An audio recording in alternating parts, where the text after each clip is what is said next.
Arabs are the most maligned group in the history of Hollywood. They're portrayed basically as subhumans. Untermenschen, a term used by Nazis to vilify gypsies and Jews. These images have been with us for more than a century.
For 30 years, I've looked at how we, particularly when I say we, image makers, have projected Arabs on silver screens. In my latest book, Real Bad Arabs, How Hollywood Vilifies a People, I looked at more than 1,000 films.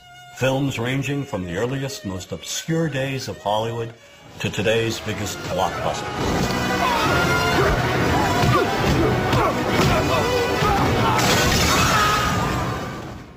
And what I tried to do is to make visible what too many of us seem not to see, a dangerously consistent pattern of hateful Arab stereotypes.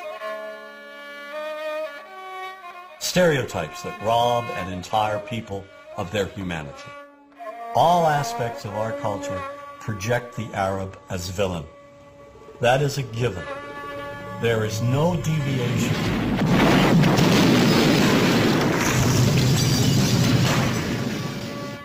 We have taken a few structured images and repeated them over and over again. You are hostages of the Holy Freedom Party. Whether one lives in Paducah, Kentucky or Wood River, Illinois, we know basically the same thing. Listen to the sound, Jesus, of our God. We know the mythology. The mythology, namely Hollywood's images of Arabs. We inherited the Arab image primarily from Europeans. In the early days, maybe 150 years, 200 years ago, the British and the French who traveled to the Middle East, and those who didn't travel to the Middle East, conjured up these images of the Arab as the Oriental other. The travel writers, the artists who fabricated these images and who were very successful, as a matter of fact. And these images were transmitted and inherited by us. We took them, we embellished them, and here they are. When you cross the mountains of the moon into our country, Mr. Tyrone, you will be stepping back 2,000 years. We have this fictional setting called Arabland, a mythical theme park. And in Arabland, you have the ominous music, you have the desert. We start with the desert, always the desert as a threatening place.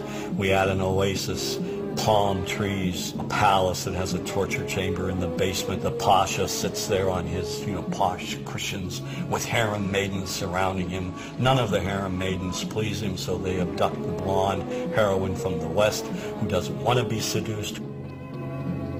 When we visit Arabland, we must be aware of the instant Alibaba kit. We have the property masters of Hollywood going around and they're cladding the women in see-through pantaloons, belly dancing outfits. They're giving the Arab villains scimitars, these long scimitars. We see people riding around on magic carpets, turbaned charmers programming snakes in and out of baskets. Yesteryear's Arab land is today's Arab land. You are late. 1,000 apologies, oh patient one. You have it then. I had to slit a few throats, but I got it. Disney's Aladdin was seen by millions of children worldwide. It was hailed as one of Disney's finest accomplishments. But the film recycled every old degrading stereotype from Hollywood's silent black and white past. Oh, I come from a land, from a faraway place, where the caravan camels roam, where they cut off your ear if they don't like your face. It's barbaric, but hey, it's home. Where they cut off your ear if they don't like your face. It's barbaric, but hey, it's home. Now, how could a producer with a modicum of intelligence, just a modicum of sensitivity, let a song such as that open the film? But this moves way beyond one song. You must be hungry. Here you go. You'd better be able to pay for that. Do you know what the penalty is for stealing? No, please! The Arab is one-dimensional caricature, cartoon cutouts used by filmmakers as stock villains and as comic relief. And so over and over we see Arabs in movies portrayed as buffoons, their only purpose being to deliver cheap laughs. You see this in the Joey Heatherton film, The Happy Hooker Goes to Washington. Every night I was forced to perform unspeakable acts with circumcised dogs. Oh, dogs are better than sheep. They're cleaner, I know, I've tried both. And over again they're portrayed as inept. So, in a movie like True Lies, not only are the Arabs dangerous, they're also incompetent. We are all prepared to die. With one turn of that key, 2 million of your people will die instantly. What key? That key! Who's taking the key? One actor who excels in his portrayal of Arabs as buffoons is Jamie Farr in Cannonball Run 2. I have a weakness for blondes and women without mustaches. All the stereotypes are here. Too rich and stupid to know the value of money. Get me 12 sweets. Better yet, the entire floor. And of course he's oversexed, lecherous, uncontrollably obsessed with the American woman. Here, my desert blossom. Give the change. Have you ever considered joining a harem? And so another pattern is the lecherous Arab. In Jewel of the Nile, Sheikh Omar tricks Kathleen Turner. How? He convinces her to come with him to Arab land. Then he imprisons her. You stay here and you write what I tell you to write. We see the same sort of ominous seduction and protocol. The entire plot revolves around an Arab emir's infatuation with the blonde, blue-eyed Goldie Hawn. In the Bond film, Never Say Never Again, Kim Basinger is abused by the most sleazy-looking Arabs imaginable. She's tied to a pole, stripped to her underwear, and auctioned off to primitive-looking Bedouins. And in Sahara, Brooke Shields is also kidnapped and presented to the lecherous Arab sheikh for his own perverted pleasure. Get away from me, you dirty pig!